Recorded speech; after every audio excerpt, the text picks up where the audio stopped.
Olá, pessoas. Chegamos para mais uma aula de Química.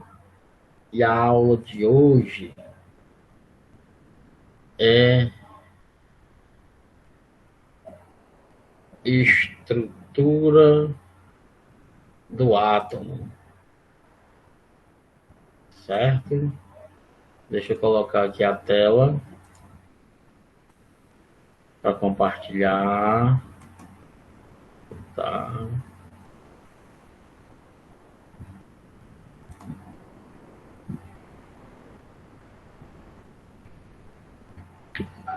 Aparecendo aí para todos. Tá Sim, aparecendo. apareceu. Vocês ficaram com alguma dúvida na atividade de casa? Eu acho, deixa eu ver. Talvez na segunda, talvez. Na questão da dizer qual deve ser a separação, né? De cada um, né? Talvez só isso mesmo. Se você olhar nos processos de separação, você vai ver lá, né? Isso é na página 148. Ou então no próprio vídeo que teve na aula passada, né? Que eu coloquei, por É, exemplo, tem água, mais sal, mais areia. Aí tem aquela separação que é um líquido que dissolve um material, né? Um sólido, que é o eu sei. sal, e fica a areia não se mistura, né? Eu sei. Aí pronto, aí se você dá uma olhada, você encontra todas. Show. Tá certo. Né? Por exemplo, tá aqui, ó, a flotação consiste em colocar a mistura em um recipiente que contém um líquido de densidades intermediárias. Né? A levigação, separação magnética, ventilação. Aí aqui, ó, considerando, por exemplo, uma mistura de areia, pó de serra, né? Aí deixa eu ver aqui, ele mistura os dois só, aliás, que ele faz um sólido. Ó, podemos separar dois componentes sólidos usando um líquido que dissolva apenas um deles, utilizando o processo de dissolução fracionada. Certo aí, ó? Veja ao lado, por exemplo, a mistura de sal e areia. Para separar o sal da areia, deve-se primeiro dissolver o sal colocando água na mistura. Em seguida, filtra-se a mistura separando a areia que fica retida no filtro da água salgada que é coletada pelo recipiente abaixo. Beleza? Então, aqui, ó, quando você pegar essa aí que você falou, ó, água, sal e areia, então você pode usar o filtro, que o sal tá dissolvido na água e a areia vai ficar no filtro e a água vai descer. Beleza? Show de bola. Tranquilo aí? Então, pessoal, isso aqui, ó, se você for olhando no capítulozinho aqui, lendo, como eu disse para vocês, né, ó, esse capítulo aqui, vocês têm que ler, certo? Aliás, esses capítulos de química aqui é bastante leitura, porque aqui é só a introdução, né, a química, tanto que é só uma aula, tá bom? E aí, para quando vocês chegarem no ensino médio, começar mesmo a química lá, química orgânica, inorgânica, certo? Com os professores no ensino médio. Beleza? Então, agora ó, nós vamos estudar a estrutura do átomo. A estrutura do átomo, vamos começar o capítulo 12, a estrutura do átomo. Certo? Como eu já expliquei para vocês, o livro é bem resumido. Então, primeiro de tudo, eu fiz a história, a teoria atômica.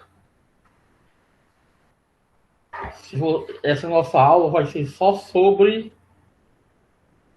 a história dos modelos atômicos, que tem na página 157.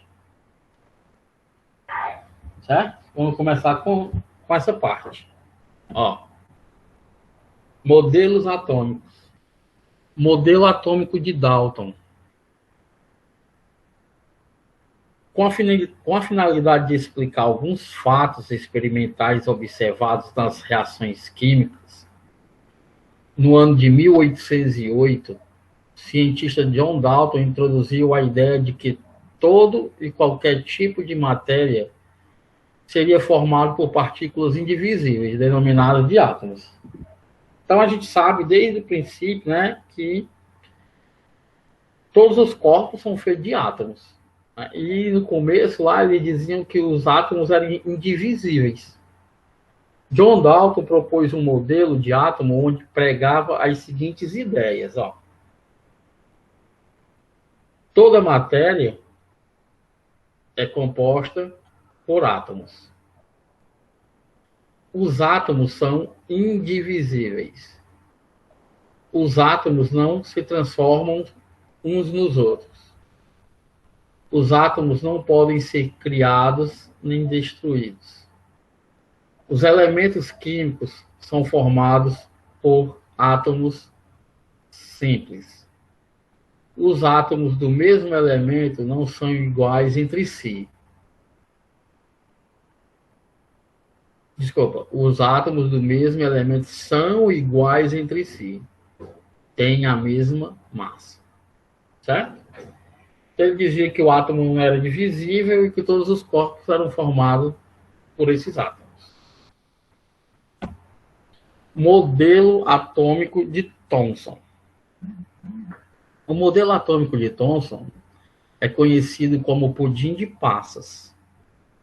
E enuncia que o átomo é uma esfera de carga elétrica positiva, não maciça, e que nele se encontram cargas negativas estáticas distribuídas uniformemente, de modo que sua carga elétrica total é nula. Tá? Então ele diz que o átomo era tipo um pudim de passas, onde tinha os elétrons e as cargas positivas, e quando fazia essa soma, o resultado dava zero. Deixava a partícula eletricamente neutra, nula. Certo? Carga elétrica total nula. Aí, o átomo, partícula maciça, mas não indivisível. Esfera gelatinosa, com os elétrons incrustados, neutralizando a carga positiva do núcleo, formando um conjunto eletricamente neutro. Descoberta do elétron e a existência de partículas subatômicas, certo? Vão tentando associar essas coisas a cada modelo. Porque tem questões que eles perguntam em qual teoria teve a descoberta do elétron, por exemplo, né? Aí a teoria de Thomson, de Rutherford, de Dalton, né? Que a gente vai... Então aqui, ó, descoberta do elétron no modelo atômico de Thomson, né? E a existência de partículas subatômicas, certo? Aí aqui, ó, o átomo é constituído de uma partícula esférica de carga positiva, não maciça, incrustada de elétrons negativos, de modo que sua carga elétrica total é nula. Ok? Então, só explicando o que tem acima. Beleza? Posso continuar, pessoal? Alguma pergunta? Pode continuar, sim. Modelo atômico de Rutherford. Rutherford, com a intenção de aprofundar seus estudos, foi para a Inglaterra submeter-se à orientação de Thomson nas investigações sobre as propriedades do raio-x e das emissões radioativas. Em seus estudos, ele conseguiu, por meio de experimentos, bombardear uma fina lâmina de ouro com partículas alfa, núcleo do átomo de hélio. Ele percebeu que a maioria das partículas alfa emitidas atravessava a lâmina sem sofrer qualquer desvio. Todavia, uma pequena parte das partículas sofria um desvio. Com isso, ele pôde concluir que o átomo possuía um pequeno núcleo e uma grande região vazia. Então, ele descobriu, através do experimento, né, ele bombardeando, né, o núcleo do átomo de hélio, né, a lâmina de ouro, tá, lá ele jogava os raiozinhos nela, e ele viu que esses raios passavam, todos assim, né, direto. Só tinha em certo ponto, que ele sofria um desvio.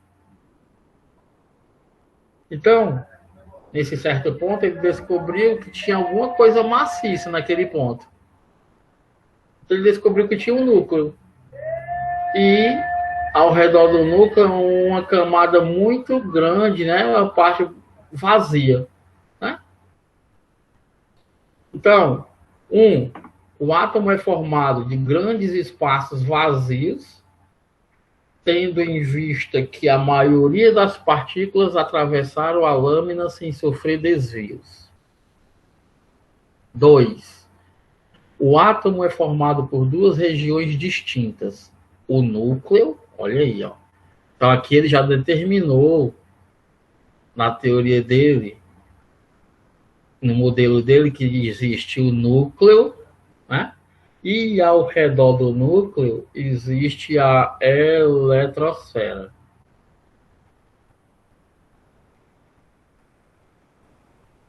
Existe a eletrosfera aqui, ó. Pronto. As partículas positivas do átomo estão concentradas numa região extremamente pequena, o núcleo. 4. As cargas negativas estão dispersas numa região periférica, cerca de... Aqui, pessoal, não é 100, 104, 10 e 105, não, certo? Aqui é 10 elevado a 4 a 10 elevado a 5 vezes maior que o núcleo do átomo da eletrosfera. Certo? Então, aqui, ó, ele quer dizer que as cargas negativas estão dispersas numa região periférica que é 10 elevado a 4 ou 10 elevado a 5 vezes maior que o núcleo. Certo? 5. Os elétrons giram ao redor do núcleo em órbitas circulares. Então, tá aí os elétrons em órbitas circulares. 6. Ficou conhecido como modelo do sistema planetário. Ok? Deu para notar. Continuando. O átomo é descontínuo e é formado por duas regiões. Né? Isso aqui é o resumo do que ele diz lá. O núcleo e a eletrosfera. Né? Então tem o núcleo e a eletrosfera. O núcleo é denso e tem carga positiva. O núcleo é denso e tem carga positiva, ou seja, é constituído de prótons. A eletrosfera é uma grande região vazia, onde os elétrons ficam girando ao redor do núcleo. Então, a eletrosfera é uma grande região vazia, onde os elétrons ficam ao redor. Em 1932, o cientista, aí, agora vamos brigar aqui, né? Chadwick, né? Ou Chadwick, descobriu a terceira partícula subatômica, o nêutron. Dessa forma, o modelo de Rutherford passou a ter os nêutrons no núcleo junto aos prótons, ficando assim, ó. Então, agora, os prótons positivos, o nêutron zero, né? Ele não é negativo nem positivo. Então, representa aqui o zero. E os elétrons ao redor do núcleo. Ok? Alguma pergunta aí? Alguma dúvida? Posso passar? Não, acho que tá ok, dá pra seguir. Pode passar. Modelo atômico de Bohr.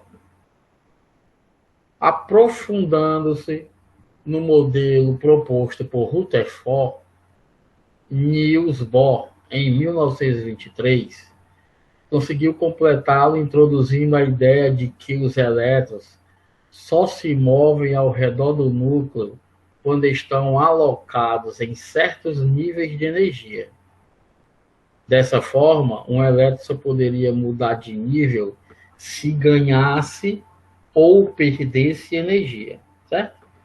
Então, o que ele está dizendo aí, né? Ele está dizendo que aqui são níveis de energia, né? Aqui poderia ter outro nível de energia, certo? Ao redor. E um átomo, desculpa, um elétron que estivesse nesse nível de energia, ele poderia mudar de nível se ele ganhasse ou perdesse energia, né? Mudar de um nível para o outro, certo? Então, os elétrons movem-se em órbitas circulares e cada órbita apresenta uma energia bem definida e constante, nível de energia, para cada elétron de um átomo. Ok? Então, os elétrons giram ao redor do núcleo em órbitas circulares de modo a ter uma energia constante, órbitas estacionárias. Então, ó, o núcleo, e aí tem os níveis de energia, né? Aqui, ó, as órbitas, certo? 2. Os elétrons estão situados em níveis ou camadas onde cada nível possui um valor determinado de energia. Essas camadas eletrônicas ou níveis de energia passaram a ser representadas pelas letras K, L, M, N, O, P e Q, respectivamente, no sentido da camada mais próxima ao núcleo para a mais externa. Então, tá aí. A mais próxima, o K, e depois vem o L, M, N, O, P, Q. A energia do elétron aumenta à medida que ele se afasta do núcleo, certo? À medida que o elétron se afasta do núcleo, a energia... tipo a energia sonora? Não. A energia dele, a energia que o elétron tem, cada posiçãozinha dessa que ele estiver mais longe do núcleo, maior é a força dele, certo? A força não, é a energia, né? Pessoal, tem alguém querendo entrar na sala aí, esse barulho ou não? Alguém pode dizer aí? Eu não vi. Certo. Então vamos continuar. Ouvi não. Beleza. Então, a energia aumenta à medida que ele se afasta do núcleo, certo? 3. Um elétron, ao absorver energia, fica excitado e salta para uma camada posterior. Ó. Então, o que ele está dizendo? Quando ele recebe energia, ele fica excitado, ou seja, ele fica com bastante energia, que ele consegue passar de um nível para o outro. E ele salta de uma camada para uma camada posterior. Só que a tendência natural desse elétron é voltar para a sua camada de origem, devolvendo toda a energia que recebeu em forma de luz radiante, ou seja, luz visível. Então, ó, ele recebeu energia, ele consegue passar. Pronto. Então, aqui, né? Ó. Então, um elétron. Tá aparecendo aí para vocês? Sim. Parecendo. Então, um elétron, ao absorver energia, fica excitado e salta para a camada posterior. Quando ele perde essa energia, ele volta para a camada de origem, aí ele emite luz, certo? Aí, se vocês lembram, ano passado a gente já estudou isso. Ó, a velocidade é igual ao comprimento de onda vezes a frequência. Eu lembro sim, o comprimento de onda. E é aquele Y de cabeça para baixo. Exatamente. Certo? Aí, ó. O espectro visível, né? Quando ele passa, quando ele está voltando, ele emite luz, né? Isso.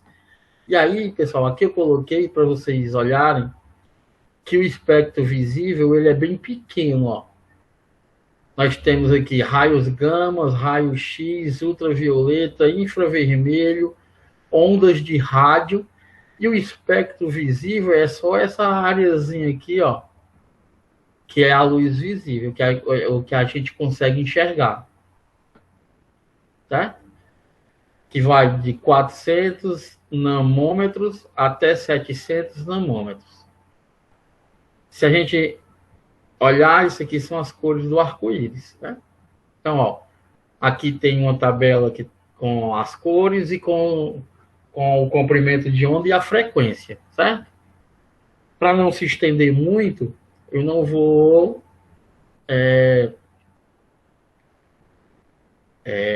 ler tudo isso, certo? Tem aí para vocês darem uma olhada. Vermelho, 625 a 700 nanômetros e a frequência de 480 a 400 THz, ou seja, terahertz. Né?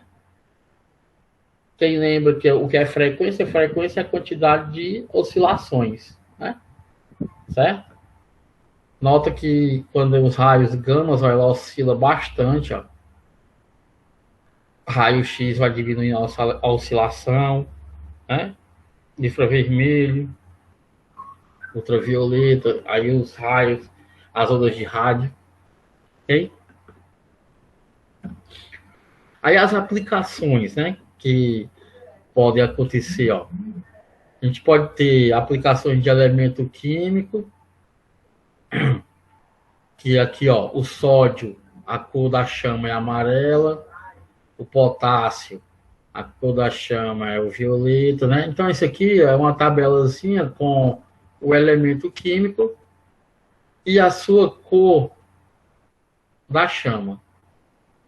Então, pode ter ó, o teste da chama, com potássio, estrôncio, cobre, sódio, boro, lítio, né?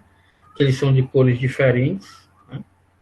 Aí temos os fogos de artifício, ó, que é feito através desses estudos aí, né? Certo? Com os materiais aqui que tem cores diferentes. Também nós temos pulseiras, certo? E no escuro. Que brilham no escuro. Luminol.